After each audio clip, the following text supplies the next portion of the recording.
Welcome everybody to a interesting post game. I think Ashwin and I have specifically not talked to each other about the game yet, so we will be you'll be hearing our thoughts at the same time we're hearing each other's thoughts. So this is a live reaction vent fest probably, but yeah, Timberwolves lose. This is the first game that we projected them to win, and they actually lost.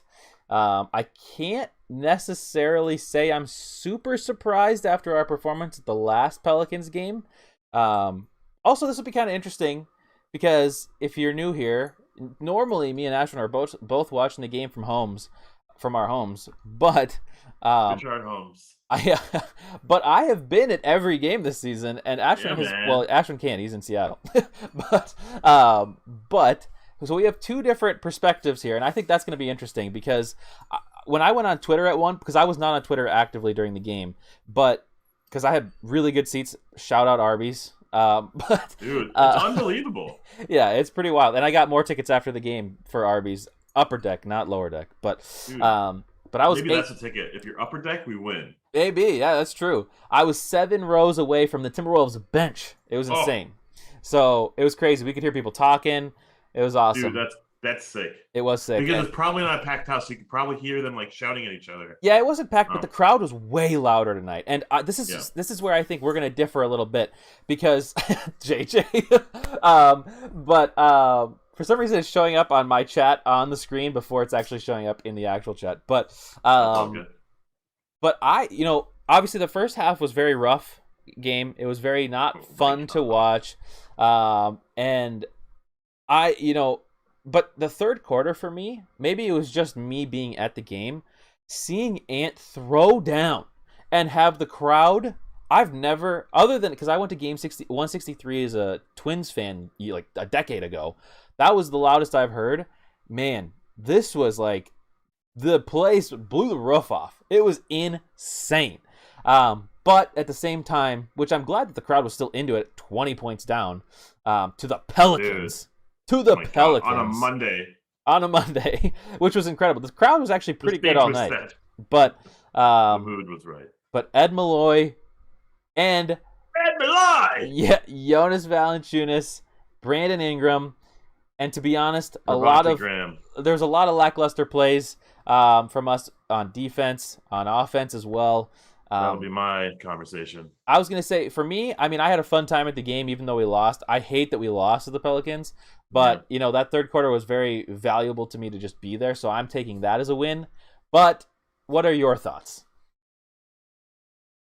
I don't know. I'm kind of indifferent about this game, both the outcome and how it kind of played out. I want these games to happen the way that they happen early, so we're not stressfully plucking our beard hairs out when it's like we're 39 and 41 and we have one game left, or like 2 or 3 games left, and we play like this versus the Pelicans. You know, like this has to happen early. We had this huge coat of armor that, hey, we were 2-0, we were 3-1 the preseason. Fuck yeah, man. We're so much better than everyone thought we were going to do. We're like one game away from the Timberwolves Twitter account busting memes on us, right? Honestly, like, it was great to just be like, you know what, Kat? You know what, Ant? You know what, D'Lo? You're probably not as good as you think you are. This team is here. They are a little bit more disciplined. They have a little bit more, like, focused energy, and they don't have egos, it feels like. There's no, I don't feel like it, at least. And they just came prepared. I don't think we came prepared. I feel like we had 2 days off. Yes, I agree. And to address you, Godfrey, I don't think it was the refs' fault we lost. I do think it was frustrating, though. They were how much they were involved. Yeah, they were very involved, and I think this is something I wanted to ask you a little bit later once we get past like our first points. But that Vando over the back foul, I was very confused about that. I didn't understand what Vando was supposed to do differently. Yeah, for sure. I don't know. Maybe it was just because I was at the game. It looked fine at the game, but again, it's different vibes. So yeah, different vibes, different coach, refs, different teams. If that was LeBron, that was not a foul, right? Like, that would never be a foul. That'd be like, whoa, that's sensational, top 50 play of all time, LeBron. But yeah, it's Vando, and then Jonas maybe like kind of like got touched, right? So he definitely embellished that. I was very supportive of the challenge because that was a very tense moment on our side. We needed something. Vando was there to bring something, and he was doing literally nothing in that game. And also that Ant run, when Ant missed that second oop chance or second dunk chance. That was a big moment that I think we could have just actually taken over the game, or at least like tied it up. Yeah, I don't know where we're going with this this like thread of conversation, but thread of thought here. But yeah, the refs were very manipulative in this game. Really, kind of forced Kat's hand a bit. Kat got very aggravated, agitated very early, and just made it a conscious effort to have every play embellished to the T, where when he was a second and third year player, he was trying to get contact and like embellish and flamboyantly like push around. Whereas his rookie year, he was like all eyes open, watch KG, Prince, and Andre Miller and play the big role perfectly. Like, he was so fucking phenomenal as a rookie. And when he made mistakes, we're like, he's a rookie. He's 7 years in. He thinks he's all that, and he's just Cat. Yeah. I think this is probably a common theme that you and I will have going forward, and even last season we had this. I think Ant is the way forward with this team, and we should be running the ball through Ant. Ant should be the number one option. Towns should be Towns, and I guess that means a different version of what he thinks he is.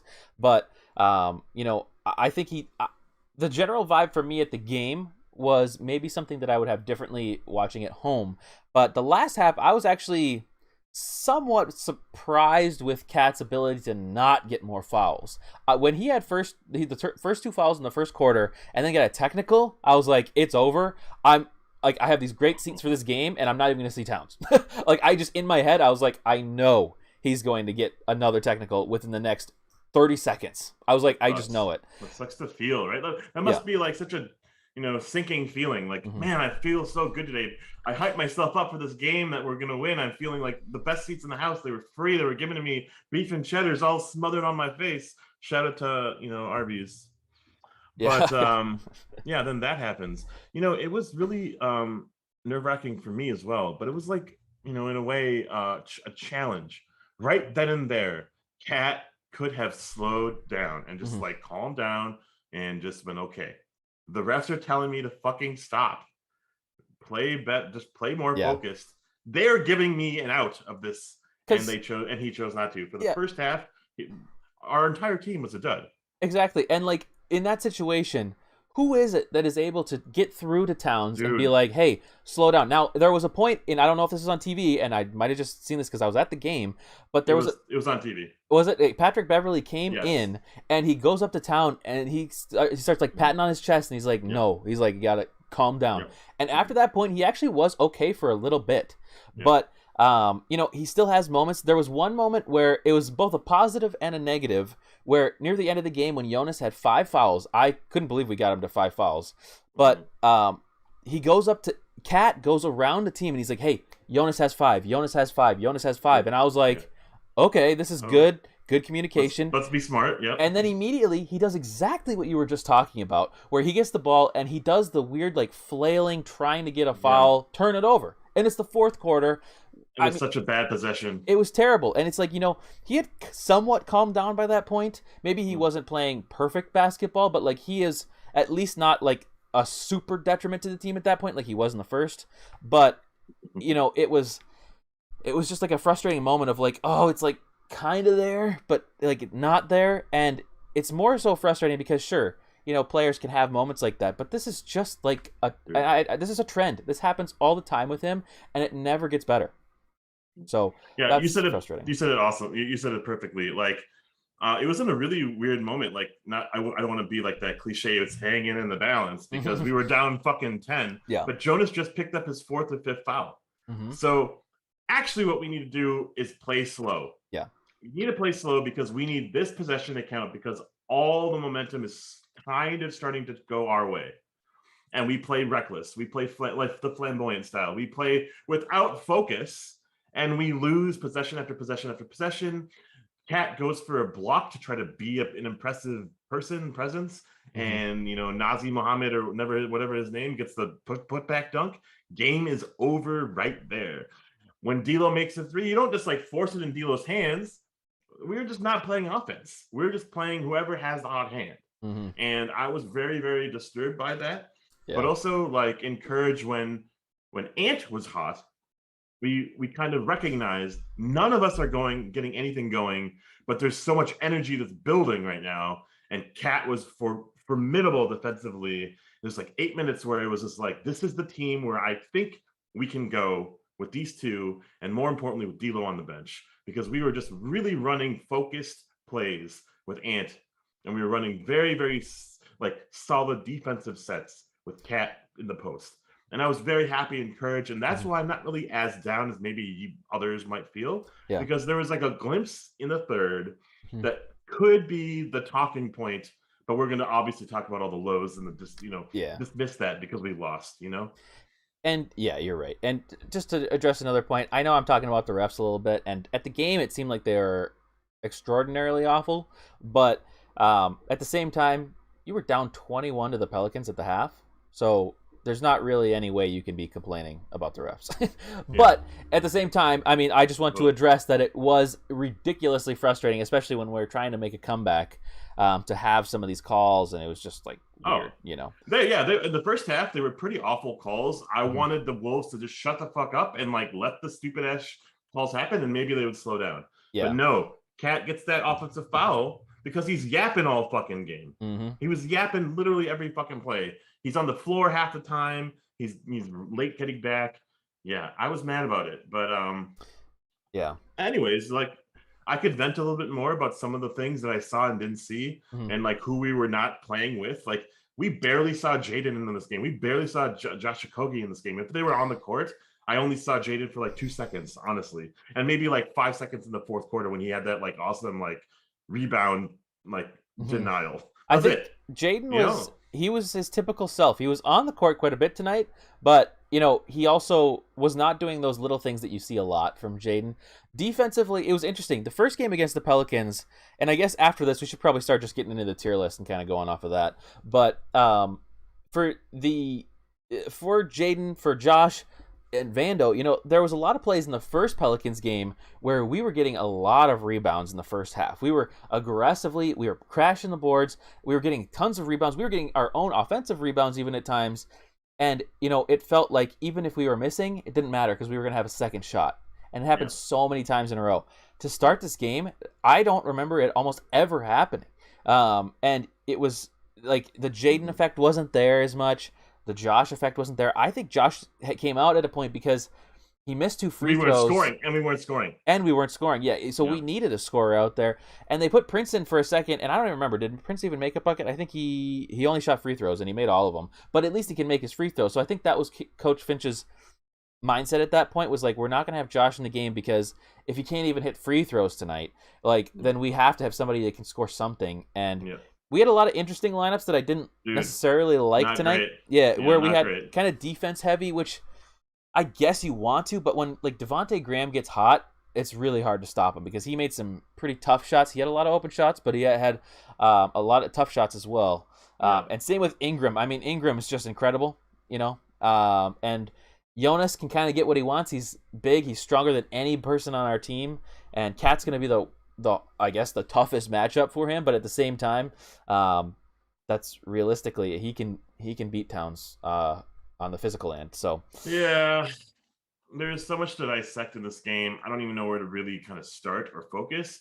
I will try to sum it up with what got us here: the 2-0 lead, defense, hustle, energy, effort, positive vibes, running with momentum, distributing the ball, right?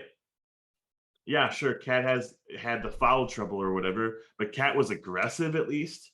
Cat was kind of not driving in the paint, not using his body to post up, not getting any hook shots. He was so afraid of the offensive foul that he never tried to do anything. Yeah. Right?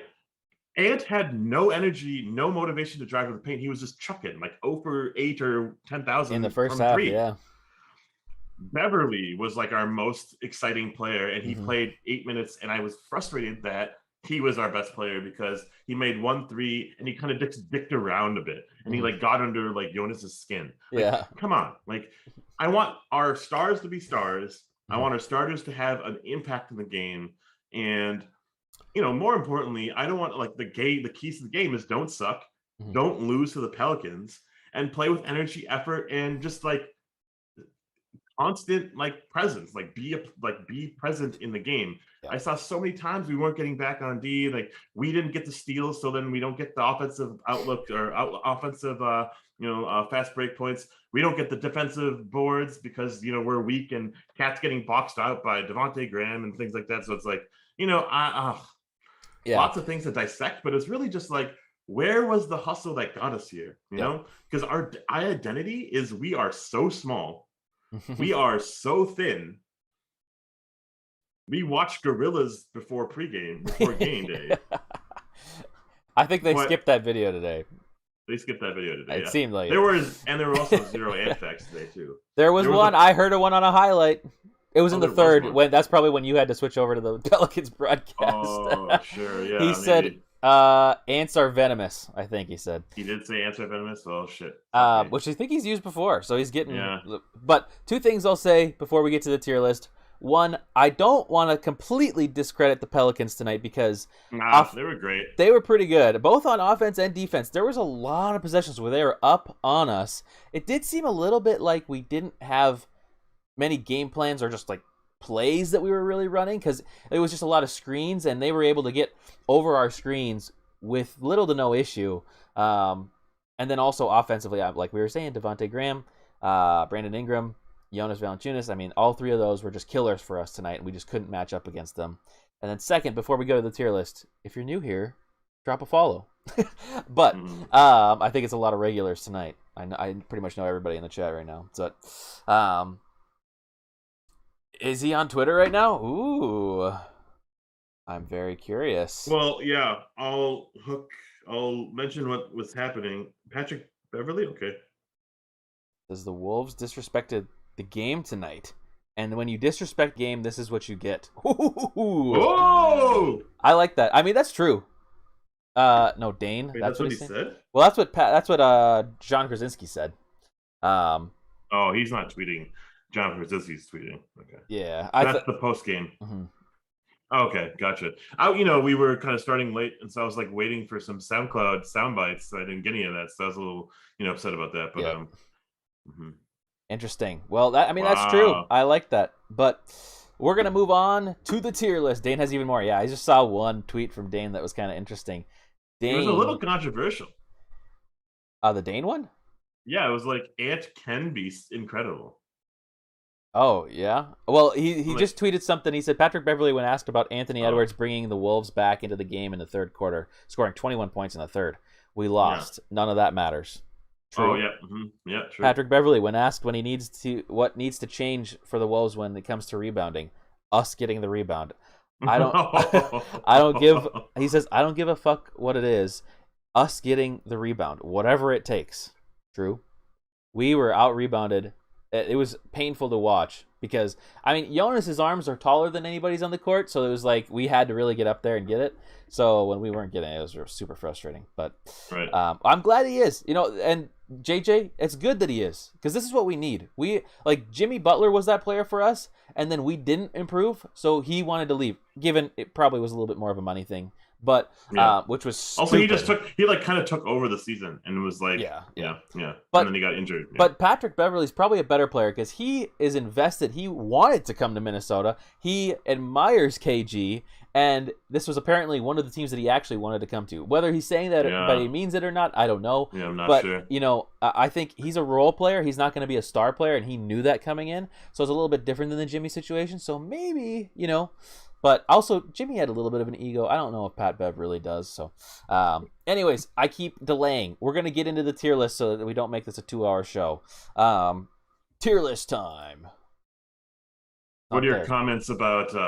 there it is. What are your thoughts on Pat Bev's comments preseason where he thought D'Lo is like a James Harden-esque type player? D'Lo is or Ant is? D'Lo. Oh, man. The one thing I will say about D'Lo, and we'll get to him in a little bit, but D'Lo, I think this is normal of him to start seasons pretty slow and then get into it. But I could be wrong. I'm not 100% sure. I don't really watch D'Lo that much at other places. But I think that tonight it was really frustrating. Weirdly, it felt better than the other game the other night. But anyways. On to the tier list. We'll talk about D'Lo when we get to D'Lo. We will. So we had 1, 2, 3, 4, 5 did not play, and it was the same players as the other night. So nothing to say about them. Will probably be pretty well. Everybody's got something to say, but we'll start with Naz Reid. Least amount of minutes, 2 points on 8 minutes. He had 1 steal, 1 block, 1 of 3 shooting. Excuse me. He was a negative 17, and it felt like it to me. Oh. I didn't really notice him out there. I noticed him getting waved off when Cat was going to get subbed out. He was waving off Naz Reid. The block and the steal is fantastic, and I think Cat needed a little bit more time off in the first half. I think maybe 12 to 14 minutes instead of what he did play. Well, yeah, because he ended up playing most of the third quarter. Yeah, and just to calm him down because I think he was just out of zone. But that's Cat, not Naz.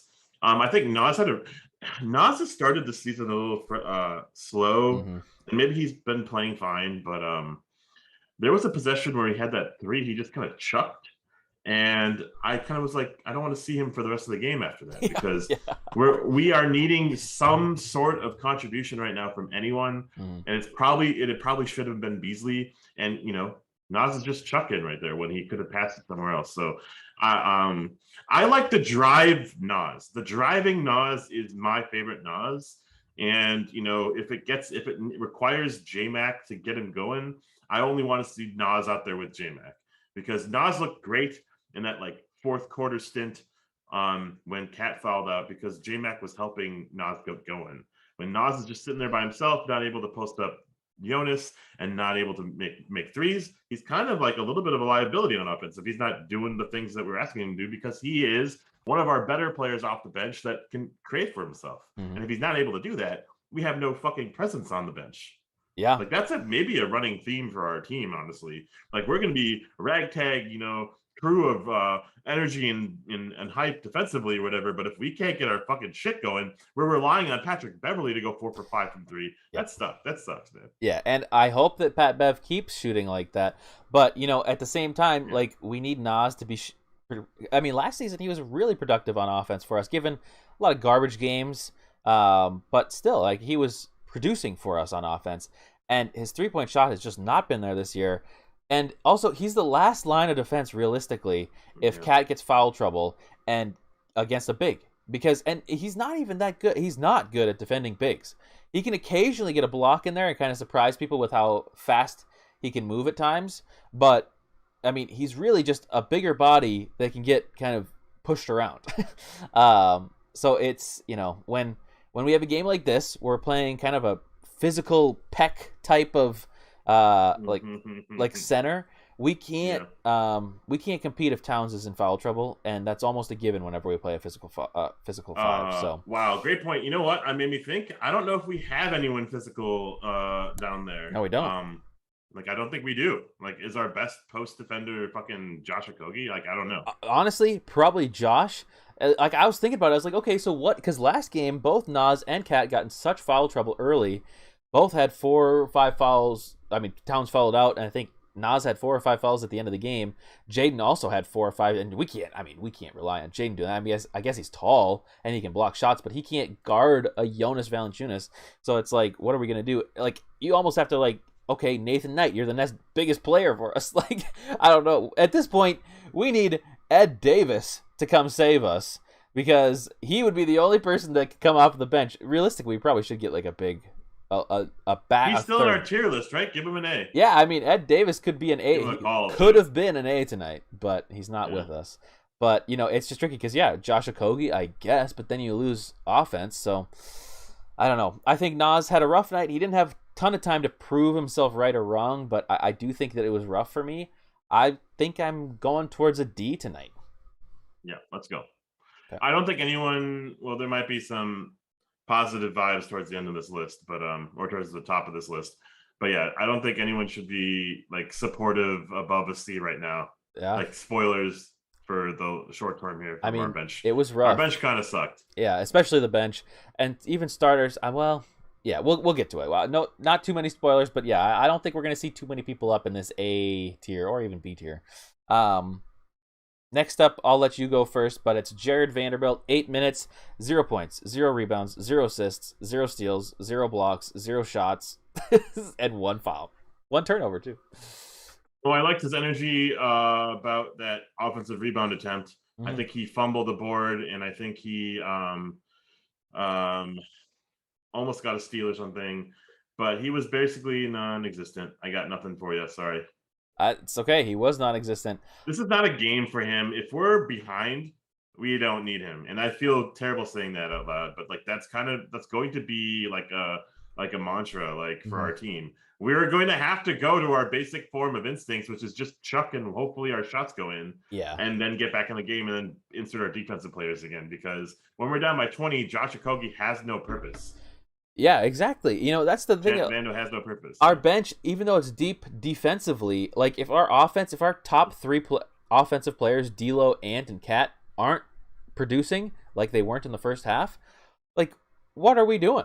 Like, we can't play our bench because we need those starters out there to be scoring. And if we, luckily Pat Bev was there to kind of keep us in. I mean, we were only down by 6 in the first, which felt like 20. Which it was at half, but man, like, once those 3 aren't scoring, and if you're not getting shooting from Josh, Prince, McLaughlin, and obviously you're not going to get it from Vanderbilt or Jaden, like, you're struggling. So it really relies on the top 3 to be getting offense, and everyone else has to be locked in defensively. And neither one of those things was really true tonight. So But on Vanderbilt, I don't really have much to say on him either. I'd say, I mean, I don't feel like he was a detriment to the team necessarily tonight, but at the same time, couldn't really play him. I'm just going to give him a C just because I think Nas did at times take away from the team. Jared, I think, again, I still understand. Did you know why they called that an offensive foul or loose ball foul or whatever it was? It's going to be so hard to overturn. Also, I was watching the Pelicans broadcast at that time, so they were and they're going to be a little very biased and homerish. Yeah. But it was clear by the replay. Vando did kind of leap into Jonas, but it's he's got a bang bang. It's a bang bang type of play. Well, how does he? I don't understand how he goes for that rebound. What is he supposed? Tell me what he is supposed to do in that situation. Yeah. That's what I didn't understand. The reason why it was called a foul is because it was blatantly over someone. So the ball was in Jonas's reach, right? But Jonas preemptively jumped. So he was on the court. He's good at that. His feet were planted. Yeah, he's terrible at it. Yeah.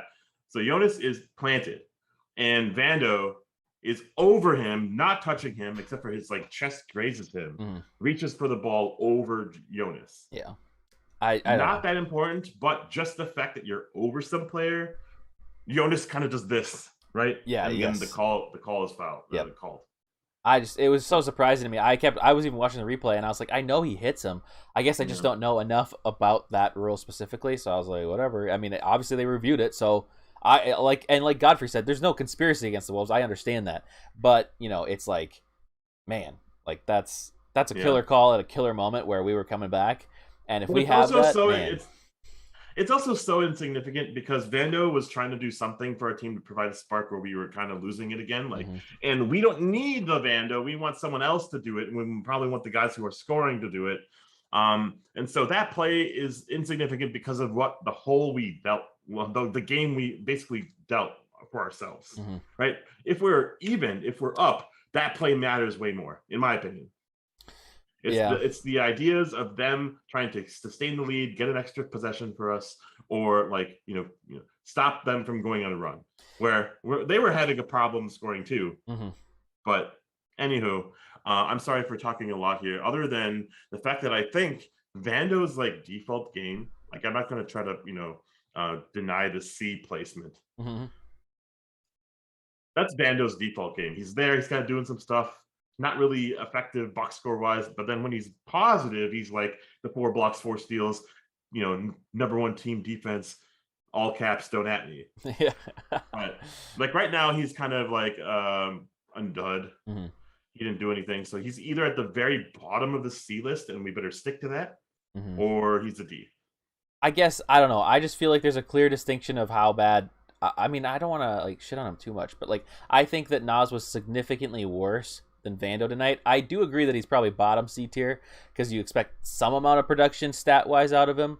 I do think there was a little bit of energy there for him tonight, but I mean, 8 minutes is also tricky when he doesn't really shoot the ball. I don't know. I'm going to say low C. I'm going to stick with that. If chat completely disagrees, let me know. But anyways, we'll move on. If we have to change Vanderbilt, we will. Next up, yeah, that's fine. It's fine. Taurean Prince, also 8 minutes, 5 points, 3 rebounds. He was 1 of 4 shooting, 0 of 3 from 3. But he did hit all of his free throws. Only had 2 personal fouls. I guess one thing also to note on Vanderbilt, he was a negative 16. Him and Nas were in the game at the same time, and that's when the Pelicans really started to go off. Oh God, I'm changing my mind. That is on Finch more than anything, in my opinion. True. That's true. Not on the players, because we kind of know what they're getting. Yeah. We kind of know what we have. I agree. No, I agree. You're right. You're 100%. Taurean Prince, though, I'm finding myself frustrated with him just because I was expecting better shooting from him. And he's just struggling to shoot, and his shots really don't even look close. He's had a couple of really rough shots in these last few games. So I'm craving, maybe it's that I'm craving it more from him, but I just some beef and sheds. Yeah, I really want threes from him.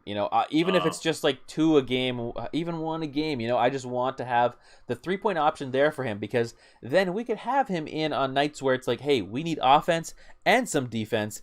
Then instead of playing Josh Okogie, we play Taurean Prince. so that we have a little bit of an offensive threat. But like when he was out there tonight, he's missing shots that are like probably should be hitting, and it's just it's frustrating for me. Given I love the ability to hit free throws, but it's like, man, you have to work for that, and like on a night like tonight, it wasn't really happening. Even though he did end up getting 3, I don't know. It's hard to judge on him because I don't know what an average game for him is going to be, and like obviously C is kind of like average. So I guess I'm struggling with it tonight. What do you think about him? Yeah, I'm having a hard time too. I think I'm more positive on him generally than you might be on a game like this. On a game like this, stat line doesn't do a whole lot for me because we were so reliant on our starters and specifically Cat and Ant, to do the bulk of the scoring. He's there for spot minutes, right? He's spotting Jaden, he's spotting Akogi, and he's trying to get like some vet presence in there, even though he's like been in the league less than Ant and D'Lo, or Cat and D'Lo at this point. I will say, looking at the box score, it's a little bleak. Looking at 1 for 4 from both Torian Prince, 1 for 5 from Jaden McDaniels, like 1 for 8 from Beasley. That sucks. But like that's like we're probably expecting like 10 to 15 points between the two of them combined. Yep. And we didn't get that. We didn't get half of that, right?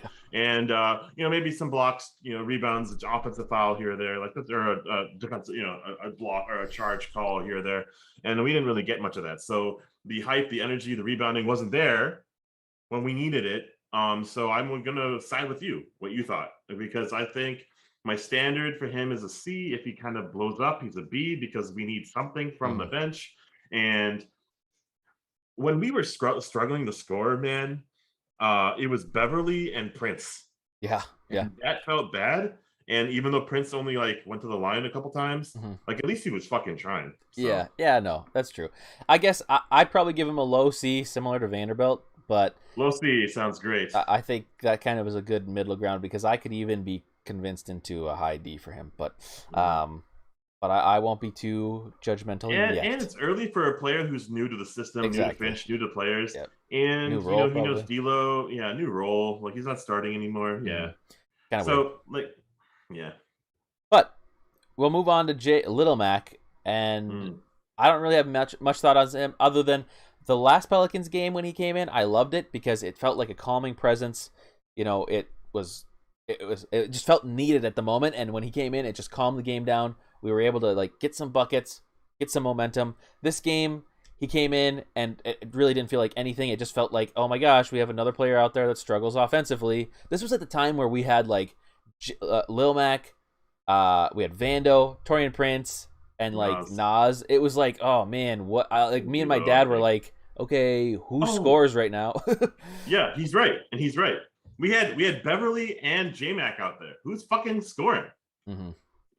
Yeah, I have nothing really to say about this. I think the play that really made me salty about his effort tonight, even though he had a couple of good passes, was he was too pass heavy this game. And one pass he made was to Vando in the corner, and Vando wasn't in the corner. Vando wasn't in the corner. So when he made that play, I'm like, everyone's head's not in the same game. No plan is in sync. They're not listening to the coach. They're not even listening to each other. So, J-Mac should have been way more aggressive. Because what my favorite part about J-Mac is when the game is kind of like, kind of hanging. There's a couple players not producing, like the D'Los of our team, and J-Mac just comes in and does like 6-8 points. Just like he takes over, he goes in the post, he can score over any big. That's my favorite J-Mac. Yeah, I think you didn't get that tonight. Yeah, no, I think, to be honest with you, this is at least probably pretty close to what I expect out of J-Mac tonight. I gave him a C already just because I assumed that we were not going to give him a D, but and we're certainly not going to give him a B. But I thought this is honestly probably pretty close to what I expect from him minutes wise. I didn't even say his line. He had 11 minutes, 0 points, 1 rebound, 3 assists. Zeros. Yeah, a lot of zeros. This is pretty close to what I expect. Again, the time that he was in the game, I really do kind of more so blame Finch for the lineups. We just didn't have any offense. Had to give the starters a rest, but at the same time, you feel like you got to like stagger that a little bit and have a little bit. And right there, I just thought it was bad. Brief intermission for a tweet from John Krasinski. Ooh. Ant, I'm going to start speaking up sooner rather than later. We'll get it. We'll get it in track. We'll get it in track. I like whatever that is. Yeah. But I want that. Yes, Ant. Yeah, yes to that. I want this to be Ant's team more than anything, honestly, more than breathing, or beef and cheddars. Oh yeah, or free tickets. Yeah, or free tickets. But that's my takeaway from this game. Like, I don't want D'Lo handling the ball as much as he has been. Yep. All right, let's go. Let's keep going. Let's go. Next up, Patrick Beverly. Relatively, I mean, probably, in my mind, maybe one of the highest players tonight. Yeah, he is top 3. Where am I going? Here we go. Okay. He had energy. He was hitting threes right out the bat. Oh yeah, his line. He played 20 minutes, 13 points, 2 rebounds, 2 assists, 1 steal, 1 block, 4 of 6 shooting, 4 of 5 from threes. Huge. It was like I was watching. Whenever I watched him shoot a 3, I was like, it's going in, and it felt good. Good moments too. I mean, this is a great game from Patrick Beverly. I think he had the right moments also to he got in Jonas's face when he was at the free throw line. That got the crowd going a little bit. He had a couple pokeaways on defense. It was just fun to watch him play. This was the kind of game that I expect out of Patrick Beverly, and maybe even a little bit more with the shooting of threes. So I enjoyed this game out of Patrick Beverly. Yeah. I love him. I don't know if I think that there's like some fake scrappiness that's happening just to like kind of aggravate like the Jonas Valanciunas of the world and whatever, and like kind of get a technical for technical sake, just to kind of like spark something out of our team. Some of that I buy into. The play that really fucking hurt me hard, because I think we were in good standing until then, because then any foul would have gotten them to the line, was when he had the stupid ticky-tack foul that made us in the bonus with 10 minutes to go in the 4th. Yeah. Like, we were very foul prone already, and he should have been very aware and cognizant of that. And he had just did a really stupid thing to just aggravate a player like Devontae Graham. I forgot who it was. Mm-hmm. Very dumb play. He's got to be better than that, because we're kind of on like, we're hanging by a thread, in terms of like what team we are. Yeah. Right. Mm-hmm. I don't know. So, and he's the vet on our team, so he needs to be smarter than that. Yeah. So like he's probably a B right now, like the low B. Yeah, I agree. Although he was like killer from 3, but when we had no offense, we had to have some offense.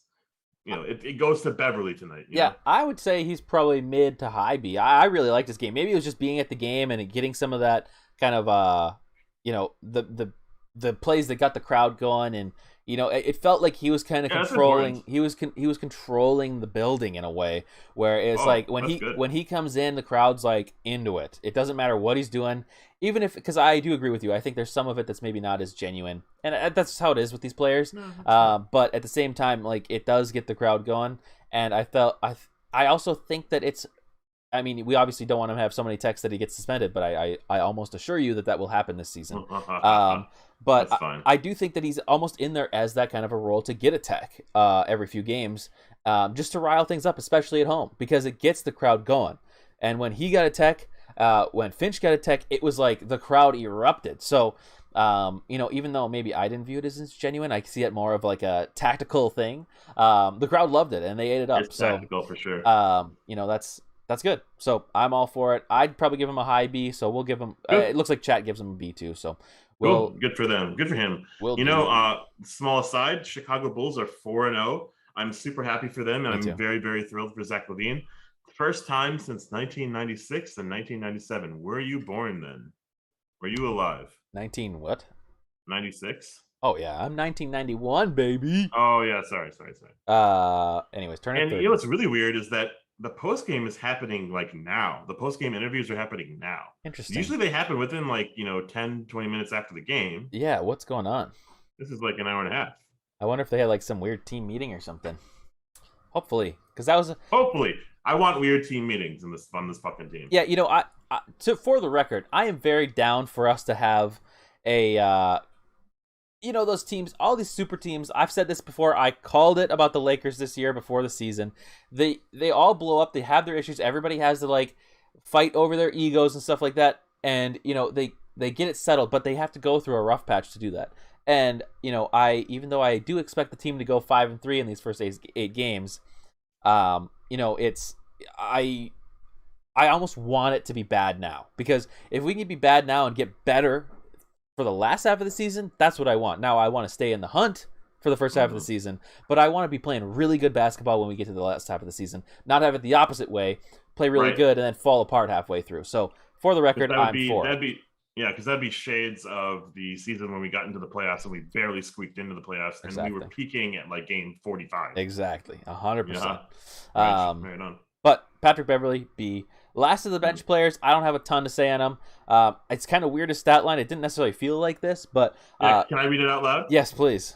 Malik Beasley. I will probably always say Michael Beasley, too. Malik Beasley, 29 minutes, 1 for 8 from the field, 1 for 8 from 3, and like half of those shots were like no one else wants to take a shot, and that's why he's shooting. Yeah. Two free throws, 1 O board, 1 D board, 2 boards in total. That's a weird thing to say out loud. 1 steal, 1 foul, a positive off the bench, 5 points. His role is so vital on our team. Do you remember last year? He was so critical to just having points on the board. He was one of our he was a starter shooters. He was a starter, and he had like, we could see an offseason where he would just like erupt on our team. And we wouldn't need to think about the Beals and the Bookers and the whoever is 2 guards of the Buddy Hields of the league, right? Yeah. We have Beasley. And Beasley would be our dude that we could even potentially posture for a trade. He has no role on this team. And I hate saying this out loud because he's going to be our spark plug off the bench, but he's not going to have any fucking intent. He's not going to be any spark plug if we're going to have, D'Lo, Cat, and Ant take all the shots. Mm-hmm. Yeah, and he's getting opportunities to shoot off the bench, but I think exactly what you said earlier. Like, he was taking shots tonight when nobody else would because he was a part of that lineup where it's like, oh, J-Mac, it's Nas, it's Prince or Okogie, and he's like, okay, I guess I have to shoot it. And, some of the shots weren't bad shots, but obviously he'd only made 1. But, I think Beasley's still finding his role. I think it's tricky to go from last season where I'm thinking, okay, he could be a 20-plus point player a game for us and suddenly be this like crazy shooting guard for us that just, like you said, erupts and goes crazy, But this year, obviously, it's a different role. He's going to be more of a defensive role, and it's going to be tricky to adjust. And I think we're going to have games like this from Malik Beasley. It's just unfortunate that this happened on a night like tonight, where we really only had 2 players go off offensively. And honestly, it's the emergence of Ant. Like, everyone's going to eat now, and because of the emergence of Ant, Beasley is going to be the odd man out. He deserves the rightful throne to the Wancho tier. Even though a lot of the game isn't necessarily on him, he has to do the best he can with what's given to him. And even if it's a 3-second left on the shot clock, you got to make it count. 1 for 7 from 3 is ass for our sniper. Wancho tier. Wancho tier. Oh, just fucking ass. Wow. Just give it to him. Beasley easily Wancho tier. Look at this. Everybody say okay. I was not expecting. I was going to say D because I was like, it's not a good game. But you know what? We're being way too positive on this team. We are. There's too many people in C. Move them all down. Move them all down. Honestly, we probably could. Should we? Well, Beasley stays where he is. Beasley stays. Nas easily could be Wancho tier tonight. Give it to him. I think Vando and Prince probably could easily sneak down to D tier. Yes, where they belong. What about... J-Mac didn't come to play the way that he's supposed to play. Now he's a contracted player on our team. He's not like earning that contract. He has that contract. Major he needs change. To be aggressive. Never done before and built from day one history, by the way. Dude. Made history.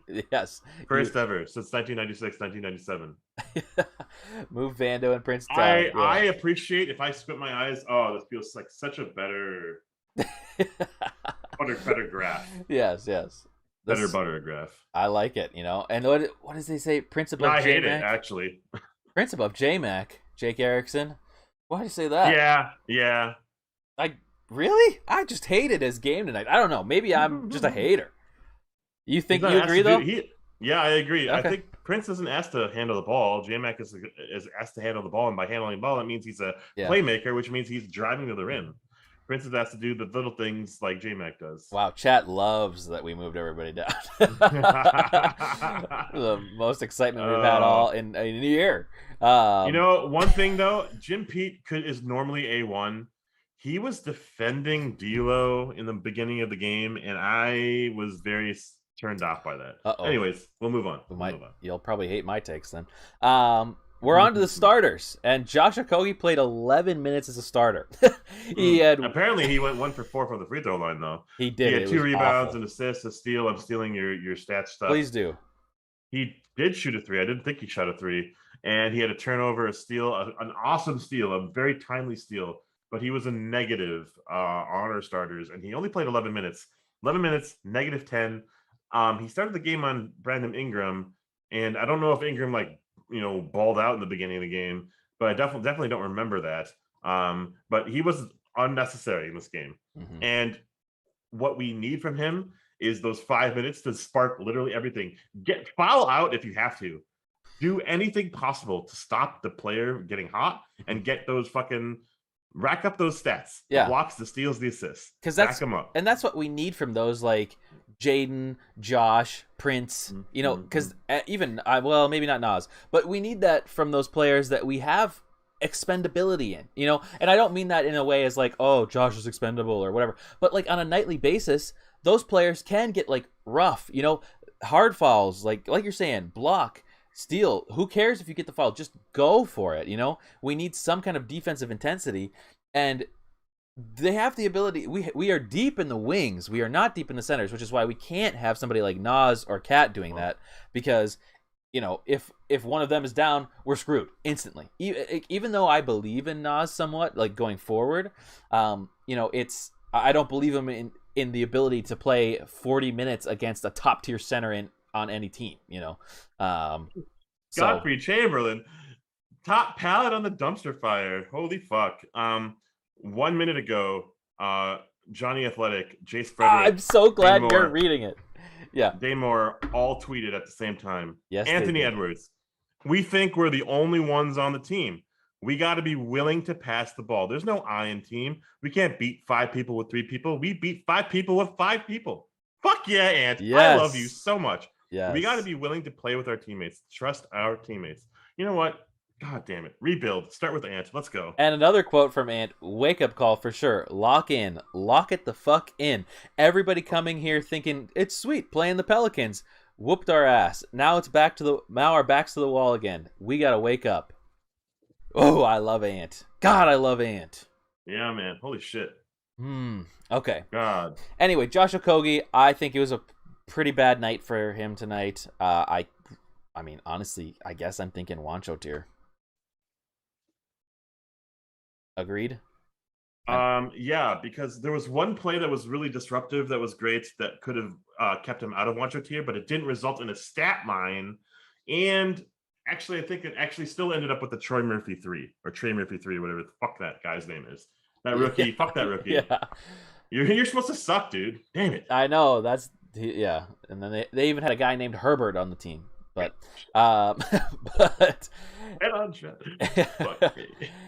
anyways, we're on to the next one of probably the most interesting players tonight. Interesting in a bad way. So, D'Angelo Russell. Everybody get your chat. I want you to all participate for this one because I think this is going to be all over the place. He played 30 minutes. He had 9 points, 6 rebounds, 4 assists, 2 steals, 1 block, 3 of 14 shooting, 1 of 8 from 3. He did his 2 free throws. Had 2 turnovers, but obviously the main focus is the 3 of 14 shooting, which was, I think, 5 of 14 the last game, which he made a miraculous comeback to win us the game off a bank shot. But D'Angelo Russell doesn't score 10 points, and he's one of our top 3 offensive players. How do we feel? How does chat feel? Not great. You know what? You said something so beautiful, poetic. I don't even know if you knew you were saying this time. We blow the Pelicans out if we have a D'Lo. Yeah, yep. Last game. We're 1 D'Lo away from blowing the Pelicans. We're 1 D'Lo away. Dude, that was such a fucking line because we're 1 D'Lo away from winning this game. Mm-hmm. 100%. Because then it keeps us, if we have D'Lo in there in the second quarter, making those kind of killer shots where it's like, oh my God, he made it again, if we have him even just shooting 40% instead of like 18 or whatever he was, that keeps us in the game. We don't go down by 20. We go down by maybe like 12 to 15, which is totally we can come back from that. And then the end of the game, we're tied, you know? Yeah, if we're down by 10 or 12 points, we can come back from that because that's 4 threes. Yeah. And we have a team that can make 4 threes when they're with their eyes closed. It was really funny. Post-game show, he's like, "Oh, I forgot to play basketball last game for 3 quarters." Well, you forgot how to play basketball the whole fucking time here. Again, yeah. Again. So this cannot be a repeat. You're enjoying your life now. You have your friend and everything, but you're not even on the same page as your friend. Yeah. Like Cat is passing to you at the 3-point line, and you dip into the paint, and it's a turnover. And Cat is expecting you to stay on the perimeter because all game long, all you've done is sit on the perimeter. Also, I'm so over this move he keeps doing. He does it all the time, but he's doing it so much. He goes like, and it's like, obviously we know you're pump faking. It's not like a real pump fake that I believe. And I just think it's that he's so unsure of his shot right now coming into the season that he doesn't want to shoot, but now he feels obligated to shoot. And this is, I guess, the defending that I'm going to do for him today, is that I think that his shot is off right now. He knows it, doesn't want to take shots, but our team needs him to take shots. Yeah. Absolutely. Okay. Hot take. Yeah. D'Lo's best year was not when he was on a Brooklyn Net, even though that team was phenomenal to like root for. It was when he was on the Golden State Warriors, and it was mainly because Golden State had Stephen Curry, and he was the secondary ball handler. He was the playmaker that you didn't have to rely on. Mm-hmm. Okay, because he can fumble the ball. He's not as athletic, and the ball and every energy is going through Curry. Like they're triple teaming Curry, and so that allows D'Lo to kind of operate on his own. Okay, so he's on the perimeter, kind of making remarkable passes because his best gift as a player, in my opinion, is his playmaking ability as a passer. Yes, like he could stop on a dime and do this pump shake shit and get to the line or whatever. You got to the line 2 times, so stop that shit. Mm-hmm. Honestly, D'Lo, you didn't do anything in this game that's worth like talking about positively. You had a couple steals there, and that led to like an ant dunk that was like end of regulation time. Like doesn't matter, right? Mm-hmm. So the chat is saying should that player Wancho tier? I'm right there. I'm right there with them. I can't disagree with that. Yeah. I'm unsure if he's lost his confidence or whatever. Mm-hmm. But if like $30 million, makes you lose confidence, and it's on your fucking contract year or whatever it is this year. I forgot what it was. Like, what's gonna motivate you to like be in the fucking gym all night and like get your shot right? Joel Embiid. Yeah, this team is going to ride with you and support you, and we're pushing for you to be the fucking James Harden types of the world, like points and effectiveness or whatever. And if you're gonna come out just dumping stinkers on us, like what are we gonna do with that? How do we use you? How do we fuel you and motivate you? Because your game is so atypical to most heavy usage point guards. Yeah, I agree. I think it's the bottom of the Wancho tier tonight. Bottom of the Wanchos. I think it's, a borderline should not play. I mean, it's one of those situations where it's like, man, should we be like load managing D'Lo? But like, I mean, he's just not on right now. His shot, he clearly is not okay. Front of the rim. Yeah, everything's falling short. Sorry for talking. No, you're right though. And it's like, it's just super frustrating to watch because I have no confidence in his shot right now. So I don't want him taking shots. I made a funny TikTok that got 12,000 views last night. Go check it out. Of D'Lo's shot off the backboard, perpendicular shooting. But yeah, it was rough. And maybe I'll get some more TikToks out of it. But I'd rather have D'Lo come back. And to some extent, I do believe that he will, because I think I'm right about him having slow starts to seasons and getting into it later in the season. We'll look into that. But I could be wrong. But I have a hunch that that's the feeling. But I'm rooting for him hard. I'm too. Because he's on our team. I think he's very fun and he's very polarizing as a player. Mm-hmm. And I think his skill set is so exciting when he's in this pass first mentality. And I think he's played with bigs like Jared Allen's and like the Mozgovs or whatever of the world, Cat is such a different player. Mm-hmm. He's always popping. He's never rolling. He doesn't have this automatic like dump, he doesn't have a dump target to pass to. Yep. So it's going to be a growing pains for the two of them. Certainly is. Wancho tier it is. Next up, always the hardest person to grade, but I think I feel pretty confident tonight. Jaden McDaniels. Yeah. 32 minutes. 3 points. I mean, his stats don't ever matter, But let's not even recite them. yeah, 3 points. Yeah, it doesn't matter. 2 blocks. That's fine. That's good. 1 of 5 shooting, but again, we don't necessarily expect shot making from him. But we needed more defense. We needed probably more blocks and steals tonight than we got from him. Given, 1 steal and 1 block or 2 blocks is good, but we needed a lot more out of him, especially just to try to get some amount of stopping Jonas Valanciunas or Brandon Ingram, which, Brandon Ingram's just cooking anybody at this moment, so I don't know how much it really matters who's on him, but, he, at times tonight, was a little bit softer on the coverage of Ingram, so I'm thinking, chat, we need your help on this one, but, I'm thinking... I think we're all going to be on the same page. I think we're probably Wancho tier. I think we're Wancho tier, if not, just above the JMac. So the Macs are together. In my opinion, that's probably more accurate than Wancho tier. We're not expecting anything from him, and he made his first 3. That really set the tone that we were going to rely. I thought we were going to rely on him a little bit more. I thought the same thing. And then he missed his next 3, and I was like, damn it, why is he out there? When he made that, I was like, oh my god, this is a Jaden night, which I was happy about because I had him on my DraftKings team. And I was like, yes, we're going to do it. And then, that was it. That was really all we got from him tonight. All right. JJ creates with the quote of the night. Ingram just long boyed him. Yeah, true. Totally. He did. Ingram has his bag of tricks, and it's really cool to see him come out. Like I'm rooting for him because I didn't really know what he was going to be and mature, and he kind of like thicked out a bit tonight or this offseason. So he's a little bit more able to post up and stuff like that. He has a cool like set of bag of tricks there. McDaniels had no effect whatsoever on any of those players, really. We'll put him low D tier, but yeah, you're right. He didn't have an effect on really anybody tonight, which is not good. So I expect... Now, I will say, I still, even though he had a bad night, my hot takes coming into the season of me being a little less high on Jaden, I am still cooling off on those, moving in the direction of being a little bit more like, okay, maybe I believe a little bit more in Jaden, but we'll see. We'll see. We've got a long season ahead of us, so... Anyways, next up, okay, last 2 are the top players in the team tonight. The only ones that I guess showed up, but both of them were weird. So first, Towns. He had 32 points, 14 rebounds, 7 assists, 2 steals, 2 blocks. Wild stat line. Racked up the fouls in the first, got a technical, but then he calmed down in the last half of the game, foul-wise anyways. Only ended up with 3, which is, I would have bet my life that he fouled out of that game or got thrown out early, and he didn't. So for me, that's I guess it's a low bar, but I guess that's a win in my eyes. But at the same time, there was still a lot of those kind of cat trends and moments that we've seen and talked about in the past. Oh god, you scared me.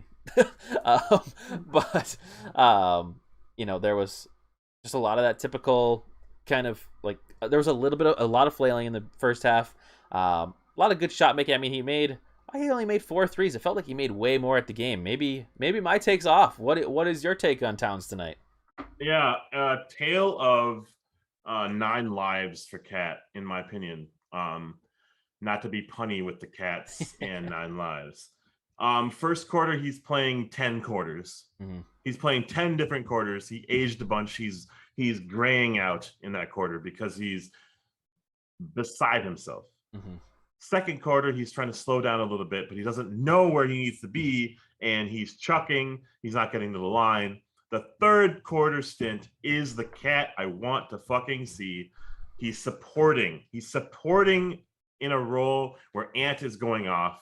He's also part of that reason why Ant is going off, because defensively he's an anchor. He's not doing anything stupid and flamboyant or egregious. Mm-hmm. And he made a 3, and he got to the line, and he got Valanciunas in a foul spot here or there. Yep. Because what we need to do from our bigs is get them in foul trouble. It's always our shit getting into foul trouble. Mm-hmm. We need to counter that. And when Cat drives, when Cat is trying to be aggressive, I'm happy with some of the offensive fouls that are called because at least he's fucking trying. Mm-hmm. When it's like offensive rebounding, I hate it when he's like, getting the foul calls. And we need him like at the stat line at a minimum to stay competitive when one person is off. Yeah. Right. But when he's in another mindset in the first half of the game, we can't beat teams like this. We can't. We dig ourselves too much of a hole. And Cat, this is your year to shine. Cat, this is our year to be better than the lottery. We need you to not foul out, but we also need you to be aggressive. And when it was the third quarter, you're aggressively defending. You're not shoving around anything. And in the fourth quarter, you were okay. You should have taken over the game in the fourth quarter when no one was making shots. With 8 minutes left in the game, you come back in. It's your time to take over this game. You chuck a three, and then you pass it up to D'Lo and Ant. Yeah. Cat needed to have taken over that game, and it was too late when he started making shots late in the game. It was way too late. Yeah. I will say that Cat, and I mean, obviously Ant's third quarter was incredible. We'll get that when we go to the Ant. But Cat, to some extent, did keep us in the game, and that's what a star player should do. But at the same time, I mean, right off the bat, like you said, like the fouls hurt.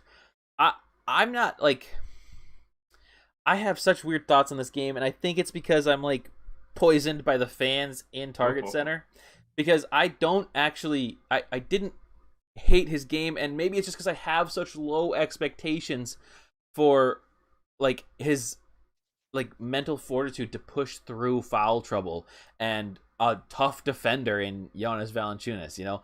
I think he struggles with physicality. He always does. He did tonight. I think he kept us in this game. He was really the only one that had rebounding tonight, but at the same time, it's a tricky game. I'm torn. I'm not saying that I think he's some high tier tonight necessarily. I think I'm probably in line with a lot of the probably like D tier, maybe high D tier for me, because this is definitely worse than I'd want from him. Just a lot of decision making along the way. Now, I will say, just to interject in the Cat argument, he is having his post game now. And John Krasinski tweets that Cat shouldered the blame, said that he's got to find a way to get his players better shots. He's all words, man. All that shit is. It is. So it's like it's wet concrete, right? It's just like setting to dry, and it's not because drying. When has that ever turned into concrete evidence? Yeah. Exactly. Dude, totally. Right. I just took your analogy away, but yes. But you got it, and that's the point. Yeah. Cat is wet concrete for sure. Okay, so stat lines: 32 points, 14 rebounds, 7 assists, A tier on its own. But there was a story in this fucking game that he could have taken over this game because it's Jonas Valanciunas and Brandon Ingram, not some fucking all-star game-changing player. It's just those two guys. You should be the game-changing player. Jonas should not be getting 20 and 20 on you, dude. That's another, you took the shit out of my mouth, and I'm happy about that because I didn't really want to say it, because that is more of a problem and more on Cat than it is on anything else. It's, can you box out? Can you can you struggle or frustrate the opposing player? And that doesn't mean Jonas was met with little to no resistance all game long. And that doesn't mean, I expect Cat to have 40 and 30. That's not what I mean. No. It's the boxing out for other players. We need to have that ability for our other players to get rebounds and get there. Given I do think there was a lot tonight where our players just weren't there for rebounds, and Cat was the closest one, but Jonas is taller than him and has longer arms, so he has the ability to do that, and Cat's just, he struggled with physicality, and he had the foul trouble right off the bat. All of these things are interconnected, and it's frustrating because, like you said, he is he's all words. This is always what we've complained about this for years now. It's a trend, and at this point, it's not a trend. It's concrete that he will always say things, but not follow up on them. And, that's what's frustrating to me. Obviously, he's a star player. Obviously, we love him. But, I want to see some concrete evidence that this will happen. And at this point, that's why I got so excited that Ant is going to start speaking up on this team, because we need a different leader. If it's not going to happen, we've had time. Leader. We've had time. So we got Beverly and we got Ant. Yep. Change this fucking culture with the two of you, and Cat and D'Lo can be supplementary players. I love them. I'm rooting for them, but these are not the leaders of our team. No. These are guys that are going to help Ant, push this team to the next level. Yep. And I agree with your assessment. I would want to see a C because he's fucking 32, 14, and 7. It's hard, even with the narrative that we kind of shared, we are not in this game whatsoever without Cat. We are heavily relying on Cat, and Cat, at least at the bare minimum, did his job. 32, 14, and 7. Yeah, I can get on board with that. Chat, what do we say? C or D? Kind of on the fence. I was thinking Godfrey says D. Godfrey says JJ D. sticks out of this. He's sitting out of this. You said we're not giving him a D. Godfrey. Yeah. Yeah. So it's either high D, low C, but I'm on the C side, and I'll let you. And I'm also in Seattle, so I don't know what I'm saying. Go ahead. No, okay. We've got a couple C's. I was thinking D. Man, I think we've got more of a consensus C than D, but I think it's pretty close. I think it's a D. I'm coming around to a D. There were some body language issues that I hated also. He was kind of clapping at his teammates, like, why aren't you in the spots? He told Beasley to foul or something stupid. Why are you screaming all this crap when, you put in this position? You put us in this position. Jake Erickson says C. We Western might just have Wolf to go says C. Annie Oop says C. Coming from behind, right? Boom. We're down 8. They all say C. Boom. All right. C. Godfrey, we're kind of on the same page as you, though. Anyways, next up, I guess, well, I don't know if he was a star player of the game, but for sure had the moment of the game. Moment of the game, probably, yeah. I can't tell you how excited I was during that 21 points that he scored. That must have been so fun. It was so fun. I was loving it. The crowd was so loud. I have not been at a Timberwolves game where it was that loud. Ever. And there was even a time, given it was a worse team, where I had season tickets, and I went to every single game, and it never got that loud. I guess the closest thing that I could maybe compare it to was KG coming back for that game. Oh, yeah. Because that was a super fun game. It got super loud, but KG didn't score until late in the second or something like that. So were you in that game? I was at that game. Yeah. Oh, that was crazy. That was fun. And that got loud, especially when he blocked that shot at the end of the second half and Dave Benz called him Gorgie Jang. But but that was exciting. But the Ant stuff, because it just was every play. And the crowd, every time Ant has the ball, it's like he is the superstar. It is so evident. It based on so many different factors. Everybody wants Ant to be shooting. The crowd does not care if it's a bad shot. It doesn't matter. They want him shooting. And to have him go off, have that crossover, dunk it, hit threes, man, that was so exhilarating. But at the same time, we cannot look past the fact that he had an absolute dud, both performance-wise and effort-wise, in the first half. Yeah, dumpster tier for sure prior to that third quarter explosion. Yeah. I was worried. Everyone was worried except for Jim Pete and Dave Benz. They were kind of saying, "Oh, he's going to have his say. He's going to have his say in this game," and they totally anticipated that. I guess they got it. It was weird when we started going away from him. Yeah, we had 4 minutes left in the third, and we went away from him for 2 or 3 minutes. And I was like, "Get the fuck out of here!" Around the same time that Cat waved off Nas. Yeah.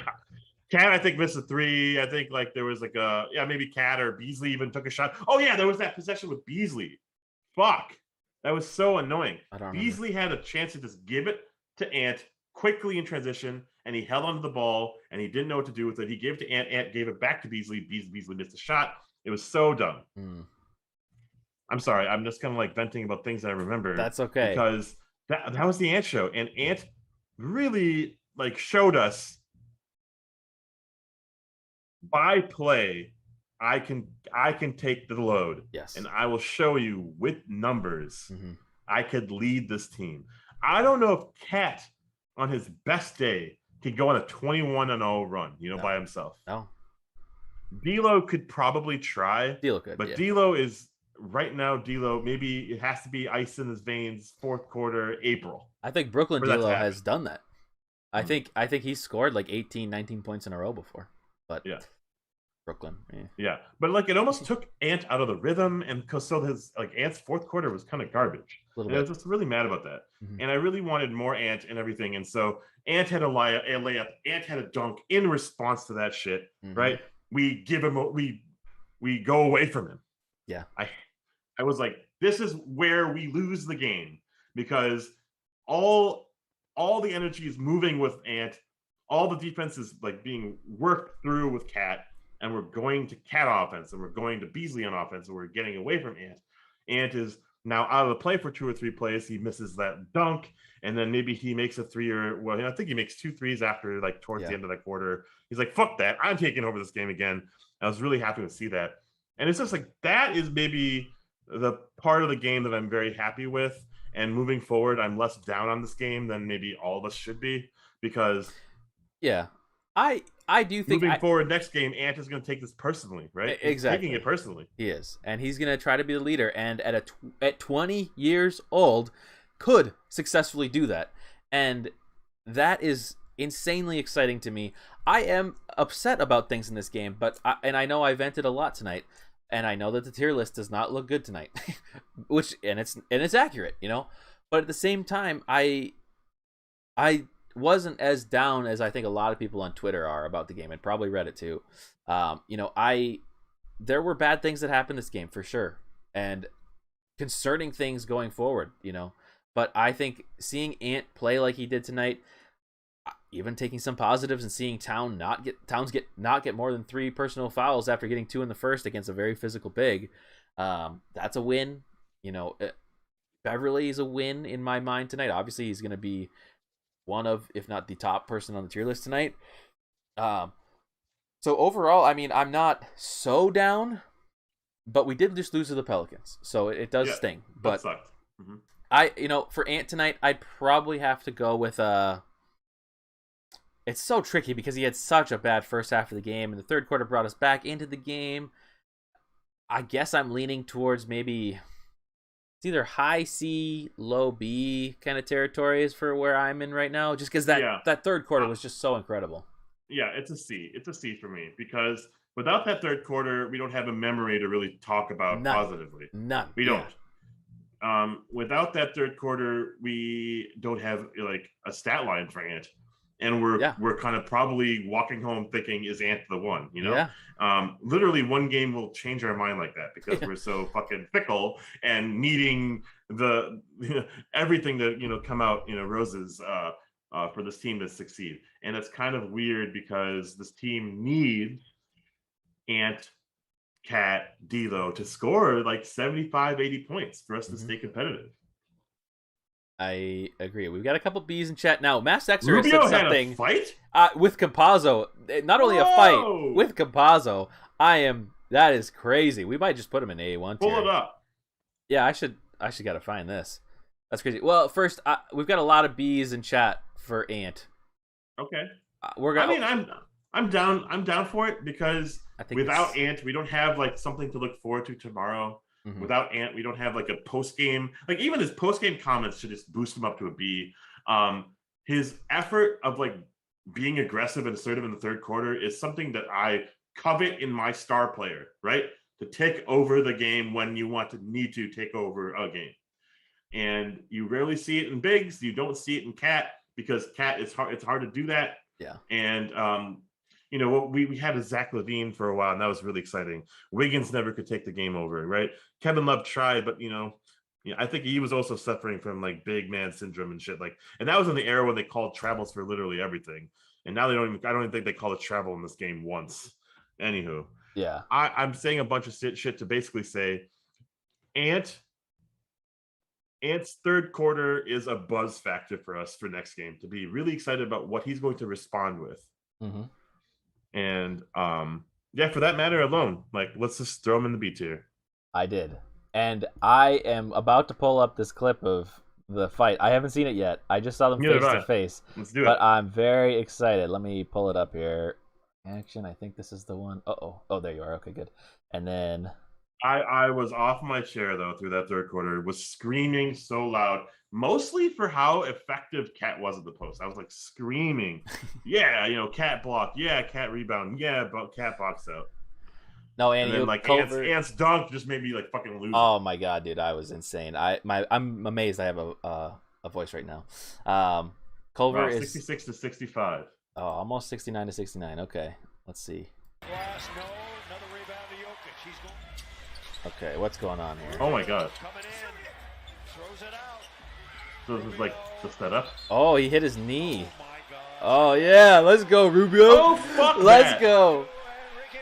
Ooh. Oh man, I kind of like the Cavs this year. Do I like the Cavs this year? Mobley, man. I love Mobley, and man, think if we had him. Yeah, I know. Oh man, I like that though. I'm on Rubio's side all day. I'm on Rubio's side all day. Yes, dude. I like to hear that. All day. I like to see that. Thanks for pulling that up. Yeah. That is the funniest scuffle in NBA history. Why? Because they're fucking 2 small Euros? Like, Yeah. fuck off, MLG highlights. Is that what it said on the screen? I didn't even see that. Apparently, yeah. Oh yeah, gotta be the funniest scuffle in NBA history. Laughing emoji. Well, I just hate Compazzo, man. It's crazy that they're having Love come off the bench and they're starting Jarrett Allen, Evan Mobley, Lauri Markkanen. Lauri Markkanen is a Kevin Love clone, only 100 pounds lighter, and Kevin Love comes off the bench. And so, like, it's crazy to say this, but like Rubio's playing with like a former Timberwolves team over there. He really is, yeah. They could maybe they make noise in the East. Who knows now? But wow. Interesting game. I am very excited. God, Mass Texer. I am very curious about Wednesday's game in some ways, and in some ways I am very not, because we're playing the Bucks. Now the Bucks are a little hurt right now, though, right? I don't know anything about them. Me either. I thought I heard that they were a little injured. They did win tonight. Let me see. Did everybody play for them? Oh, Drew Holiday is injured. Well, he played tonight, it looks like. Drew Holiday did not play tonight. He didn't? It says DNP, I'm on ankle. I see. I'm on in Indianapolis. They have the other Holiday. They do. Giannis played. Middleton played. His brother played. Oh God, and he started. Oh my goodness, he shot. I well mean, too. so Middleton and Antetokounmpo, we have answers in theory, but we really don't. Jaden's not stopping Giannis one bit. Chris Middleton might be hampered by Josh Okogie a little bit. It'll probably be Jaden on Middleton and Okogie on Antetokounmpo on Giannis, but like that's not doing anything. So expect like 30 free throws from the Bucks. Expect 50% from 3, and expect us to lose by 30. I certainly think that's possible. But I'm just gonna go against the grain. I say that the Timberwolves beat the Bucks. Wow, this loss just really galvanizes the team. Perhaps, and we're playing. We're on no the match road. for the Pelicans, but we're better than the NBA champs. That's a typical Timberwolves thing, though. We lose to the worst teams. Competition. Yeah, we lose to the worst and we beat the best. That's just what happened. Or maybe not beat the best, but throw punches against the best. I think it depends, because it looks like Brook Lopez didn't play tonight, and I think Brook Lopez is somebody that could similarly hurt Cat in ways. Brook is better 3-point shooter than Jonas is, but I think it's possible we could win, especially if they don't have a lot of bigs. Another thing to kind of talk about this season, though, is that keep in mind, we don't have to be some team that wins 50 games. We have to be a team that wins over 38. And if we're 500, that's a very good, very good thing. And keep in mind, the Clippers are beating the Blazers right now by 31 points. Yeah. So the Blazers are probably somebody that we're competing against. And not that we need to be standings watching right now. Look at you. But, we don't have to be perfect. And given, of course, we're going to notice all these trends. We're going to vent about all these trends that we see every night after the game. But at the same time, we have a lot of time to work on this. And a lot of these other teams are in potentially worse shambles than us, because they are getting to the end of, obviously, Lillard came out the other day and he said, I don't want to leave Portland, and maybe he doesn't. But at the same time, how can Portland succeed if they're not succeeding with the team that they currently have without getting rid of a major player? One of the best players in their franchise history, yeah. Okay. Hot take. We were 2-0, and the ESPN ranked us 20th in the league, right? 2-0. Early season, the Lakers, Clippers, without a win, were ranked 8 or 9. I don't know what I'm saying. I'm sorry. That's okay. Well, the Lakers now we're fifth in the West. Yeah. Are we really? Oh wow. Even with that loss. See, I think the West is gettable. Today we're in the playoffs. I think we can go through some issues, and like I said, I want that to happen now. I'd rather have it happen right now than later on in the season. We have plenty of time to get all the issues out, have Ant come out of the fight as number one, and go from there. I am all for it. If we have a 500 season, I will be ecstatic. And I think we'll easily make the playoffs if we're 500. Annie Oop says on Wednesday, Ant is angry and out for blood. 30 points, 10 rebounds, 10 assists, 10 steals. 10 steals. Holy cow. Let's go. I like that. Yeah, I'm all right with that. Good on you for that optimism. Well, we've been going for a while. You have any more thoughts? I have no more thoughts. I'm out of thoughts. Me too. Other than if you're new here, drop a like, drop a comment, maybe give us a sub or whatever it's called. Subscribe to us. We do this after every game, even obviously the games that I go to the game, which apparently is every game now. But I'm learning how to get home quicker. We've learned how to do this, so I got home a little bit quicker tonight. But yeah, we do this after every single game. So if you're watching this back, feel free to give us a like and a subscribe to us so that you can be back here the next time and vent with us. Hopefully not vent, hopefully celebrate. Yeah, let's celebrate. I will probably be out for a couple of games, but I'll be back for like one of the next weekday games, but not Wednesday and not this weekend. Sorry about that, everyone. Load management. Management, yeah, dude. Gotta rest my ankles. Yeah, Mass Dexter's out here. Emotional damage. DDoSing us. No, yeah. But yeah, no, and I may be out a game next Monday because I have a friend coming to town, going to the game for that. We'll see, but I appreciate the kind words as always. Chat, you were fun tonight. The bad games are always a little bit more fun to come to these is for some reason. But hopefully we have a really nice win to celebrate, because I think a lot of times, and I'm done, but a lot of times when we win, it's never like, wow, that was an astounding win where we were just from start to finish the best. I can't get over my excitement, because that doesn't usually happen. It's usually more of like, I can see everything that we can do better, and we lost to the Pelicans by 40. Did we learn anything tonight? I think we learned that Ant should be the number one player on this team, and he needs to be more aggressive all game. Yeah. That's what I say. So cool. I'm looking forward to hearing some post-game podcasts from the Danes and the John Krasinskis of the world. I'm glad that we're humbled. We're not 3-0, we're 2-1, and we need to be better than we were, because those wins that we won were a little scrappy, yet we were confident with the defensive hustle. We need defensive hustles to stay competitive against the Pelicans. We need so much more than just that. Yeah, for sure. And D'Lo, come on. We need you to come to the game. I don't know what you're talking about. What are you talking about, Mass Dexter? Denver pregame show had y'all's name? I don't know what that means. Message us on Twitter. I don't know what you're talking about. But I'm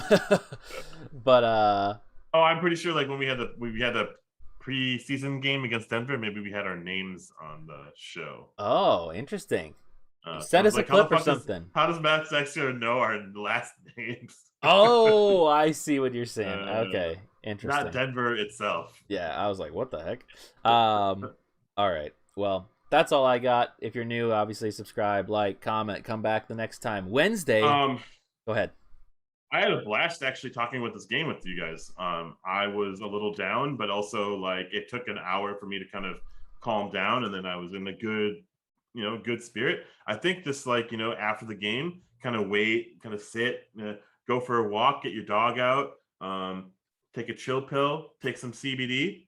45 minutes later, you kind of can laugh about the games like this, because it wasn't even 2.5 years ago that we lost by 27 to the Sacramento Kings. And he lost a 27-point lead. It was. I think it is good to have a little bit of time after the game, because last year we did it so quickly after the game that I had such angry thoughts immediately. But hey, Godfrey, I 100% agree. Honestly, even though I'm a mod over there, I have to kind of distance myself from Reddit a little bit, because when it's right after the game, people have really hot takes. And to be fair, I do too, but I can't be in that environment, because then it just it feeds my anger and being upset. So I kind of avoid it now, other than posting my own highlights. But yeah, you guys want to see anything on the YouTube channel, like videos from tonight's game?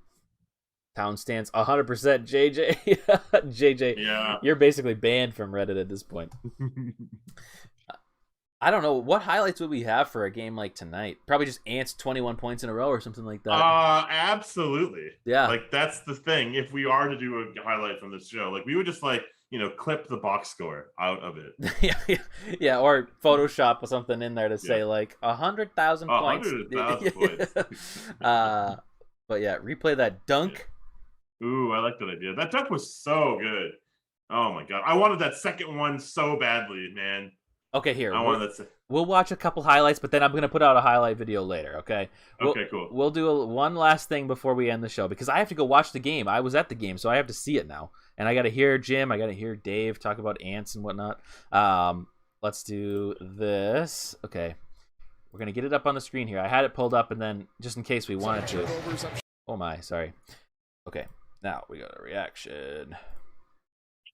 That dunk was so good. I wasn't expecting it to be so quick. I thought he was going to hang in the air like he always does. Oh, the dunk, yeah. Power. Let's see. Let's skip ahead to that point because I don't really want to watch the first half of this game. I also don't want closed captions. What are we doing here? Dismiss. This is the second. Let's get to the third. Here's the third. I did not like that second quarter. Yeah, no, the second quarter was the worst. You got to play with the same kind of emotion when you're struggling a little bit to kind of get yourself. Right, you can see it on screen. Yeah, okay, good. And that's why, coaches are always wondering what's going to happen. Yeah, this is the point where Brandon Ingram hits the three, and I look up, and we're down 21. Oh my God, that Towns pass! I hate it so much. I know that's where it sparked. It did spark it, but God, he needs to stop. We didn't talk about it, but boy, did I hate that. We are down 21 points. What are we doing making that? Here was the first Edwards lay-in. Quick 5 points. That was great. Ant's a willing passer. He will throw it out. Carl needs to get spaced out to give himself. And he's like, "Oh, I'm in now." Yeah, he was instantly. D'Lo had a steal. I was like, "Oh yeah, you're here now." Yeah. Cat had this really awkward foul. I was worried about that fall. All right, get it out to Ant. Dude, that's what I'm talking about. Cat is saying no to Jonas Valanciunas. Yes, exactly. That finish by Ant is wild. Unbelievable. How do you fucking decide to go up that high? Dude, the crowd, man, it was insane. Yeah. I'm turning up the volume a little bit for this next part. Where you can kiss it off the glass without using the box. Wolves on a 16-4 run. They force the turnover. Edwards. Yeah! Cat strip too. God damn. Oh! Sorry, I'm like 5 seconds late. I'm delayed. Yes. God, yes, dude. This is a great game. See, that's killer. This is where we need another big to be able to box out, or just Towns box him out. That's what I'm saying. Towns needs to box out Jonas, otherwise Watching him in the this shit doesn't happen. is fantastic. Dude, I love how fucking he's like angry with those dreads, man. Dude, the crowd, I can't describe to you how loud they were, dude. It was incredible. Great job of cutting it to 8. It's cool here, man. And pumping himself up. It's fucking move. Oh, man. Dude, that was a double clutch layup. Yeah. Off the top of the backboard. How do you fucking decide that that's what you're doing? And then Ingram put the fire out with his dunk. Yeah, that was so good. And then Graham hitting these absolute bullshit shots. Like, what are we talking about? They were killers. That was like a D'Lo type of shot where it's like, oh my God, why are we doing that? But anyways, we know it's all downhill from here, so we can stop. We can stop. We'll end on that high. That was a high note. That was a high right there. That feels Thank you good, for replaying that because that felt good. That did feel good. I feel happy now. Yeah, let's go to bed. Is Theo around? He is. I could. Well, he's under the blankets. Do you think I could grab him? Don't worry about it. Don't disturb that. That's good. Oh, is that Theo popping up? Oh, he's popping up. Come here, baby boy. Oh, come say hi. There he is. He's so small. He's sleeping. He says, "Daddy, why'd you leave? You want to go back to bed?" Okay. There, Mass Dexter, I know you were asking for him earlier, but here you go. Go back to bed. Oops, he's caught in my cord. Don't flail your legs. Did it again. There we go. What the fuck are you saying, Mass Dexter? Go home. Ashwin, nice hair. What? Yeah, what is? You're in like a mood tonight, Mass Dexter. Anyways, You're yeah. creeping on us, man. Cool. I will talk to you later. That was great. Very therapeutic. I'm glad we got to say our shit. Cat is wet concrete. Prove us wrong. Cat. Okay, last thing. I'm sorry, Mass Dexter. Stop making us go longer. You were the one that said you were going to go to bed, Mass Dexter. You were like, I don't know if I can wait 45 minutes. The tweet. Yeah, he said. Cat says, maybe I have said the wrong thing. I think that's something that we need to worry about is the offense too. So, just got to be better. Got to be smarter with the ball. Is that all? I mean, this is just another empty Cat quote. That was a very empty Cat quote. Yeah, I think. I was very close to John, though. I should have taken a picture of him. Oh, you could see him? Oh, I was like in his section. Dude, you got it. I was right next to him. I should have cool. taken a picture, but I felt like a creep, so didn't.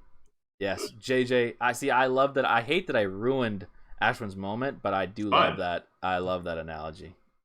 So, anyways, we're done. Cool. It's over. We're coming back. I'll be back on the Wednesday show after the Bucks lose to the Timberwolves. Duh. So, anyways, it's fun seeing you all again. All right, man. It was a great time. Great hanging out. Great chatting Awkward with goodbye. you again. Peace. Awkward goodbye. End the Zoom call now. Okay. Bye, everybody.